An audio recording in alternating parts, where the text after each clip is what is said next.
നമസ്കാരം. പ്രധാന വാർത്തകൾ.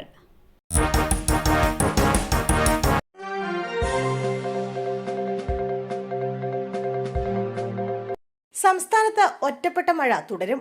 ബംഗാൾ ഉൾക്കടലിൽ ശ്രീലങ്കയ്ക്ക് മുകളിലായുള്ള ദ്വിത ചുഴലിക്കാറ്റ് ഇന്ന് രാവിലെയോടെ വടക്കൻ തമിഴ്നാട്, പുതുച്ചേരി, തെക്കൻ ആന്ധ്രാപ്രദേശ് തീരത്തിന് സമീപം എത്തിച്ചേരാൻ സാധ്യത. ഇതിനെ തുടർന്ന് തീരപ്രദേശങ്ങളിൽ കേന്ദ്ര കാലാവസ്ഥാ വകുപ്പ് ജാഗ്രതാ നിർദ്ദേശം നൽകിയിരിക്കുകയാണ്. തീരപ്രദേശങ്ങളിൽ ശക്തമായ കാറ്റാണ് വീശുന്നത്. ചുഴലിക്കാറ്റിന്റെ വേഗം മണിക്കൂറിൽ 5 കിലോമീറ്ററാണ്. ചുഴലിക്കാറ്റിന്റെ സ്വാധീന ഫലമായി തമിഴ്നാട്ടിൽ കനത്ത മഴയാണ് അനുഭവപ്പെടുന്നത്.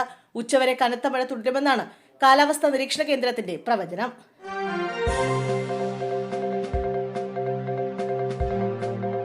രാഹുൽ മാങ്കൂട്ടത്തിനെതിരായ ബലാത്സംഗ കേസ് ശബ്ദരേഖ പരിശോധന തുടങ്ങി. ശബ്ദരേഖയുടെ ആധികാരികത പരിശോധിക്കുന്നത് ഇന്ന് പൂർത്തിയാകും. ഓരോ ശബ്ദരേഖയും പ്രത്യേകമാണ് പരിശോധിക്കുക. ചിത്രാഞ്ജലി സ്റ്റുഡിയോയിൽ വെച്ചാണ് പരിശോധന നടക്കുന്നത്. യുവതിയുടെ ശബ്ദ സാമ്പിൾ ശേഖരിച്ചാണ് പരിശോധന. പുറത്തു വന്നത് രാഹുലിന്റെ ശബ്ദമാണെന്ന് സ്ഥിരീകരിച്ചാൽ ശക്തമായ തെളിവാകും.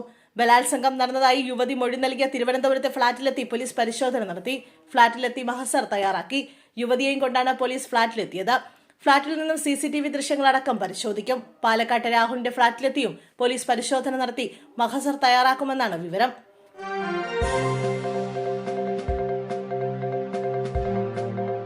റെയിൽവേ സ്റ്റേഷന് സമീപത്തെ ലോഡ്ജിൽ വയോധികനെ മരിച്ച നിലയിൽ കണ്ടെത്തി. കുണ്ടറ റെയിൽവേ സ്റ്റേഷന് സമീപത്തെ ലോഡ്ജിലാണ് മൃതദേഹം കണ്ടെത്തിയത്. വെള്ളിമൺ സ്വദേശി ക്യാപ്റ്റൻ ജോസ് എന്നറിയപ്പെടുന്ന ജോസാണ് മരിച്ചത്.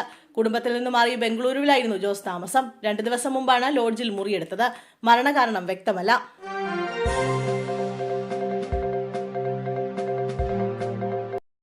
ഫുട്വെയർ കടയിൽ നിന്നും പടർന്നു പിടിച്ചു. 4 നില കെട്ടിടത്തിലുണ്ടായ തീപിടുത്തത്തിൽ 4 മരണം, 2 പേർക്ക് പരിക്ക്. തെക്കൻ ഡൽഹിയിലെ സംഗം വിഹാറിലുള്ള കെട്ടിടത്തിലാണ് വൻ തീപിടുത്തമുണ്ടായത്. മരിച്ച 2 പേരെ തിരിച്ചറിഞ്ഞിട്ടുണ്ട്. കത്തി അമർന്നതിനാൽ മറ്റ് 2 മൃതദേഹങ്ങൾ തിരിച്ചറിയാൻ കഴിയാത്ത നിലയിലാണ്. കെട്ടിടത്തിൽ നിന്ന് രക്ഷപ്പെടുത്തിയ 2 സ്ത്രീകളെ ആശുപത്രിയിലേക്ക് മാറ്റി. ഇവരുടെ ആരോഗ്യനില നിരീക്ഷിച്ചു വരികയാണെന്ന് പോലീസ് പറഞ്ഞു. തീപിടുത്തത്തിന്റെ കാരണം ഇതുവരെ വ്യക്തമല്ല. കെട്ടിടത്തിന്റെ താഴത്തെ നിലയിലുള്ള ഫുട്വെയർ കടയിൽ നിന്നുമാണ് തീ പടർന്നു പിടിച്ചത്. കെട്ടിടത്തിന് തീപിടിച്ചപ്പോൾ തന്നെ നാട്ടുകാർ പോലീസിനെയും ഫയർഫോഴ്സിനെയും വിവരം അറിയിച്ചെങ്കിലും ഉദ്യോഗസ്ഥർ സ്ഥലത്തെത്തിയപ്പോഴേക്കും കെട്ടിടം പൂർണ്ണമായും കത്തി നശിച്ചിരുന്നു.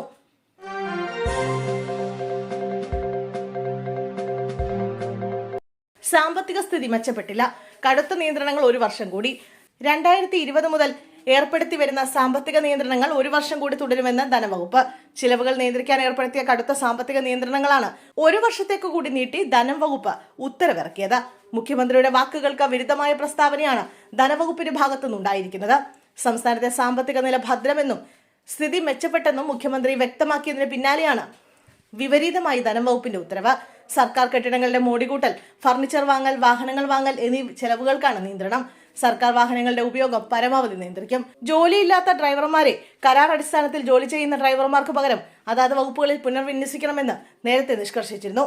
സാമ്പത്തിക നില മെച്ചപ്പെടാത്തതിനാൽ 2020 മുതൽ ഓരോ വർഷവും നിയന്ത്രണങ്ങൾ നീട്ടിക്കൊണ്ടുപോവുകയാണ്.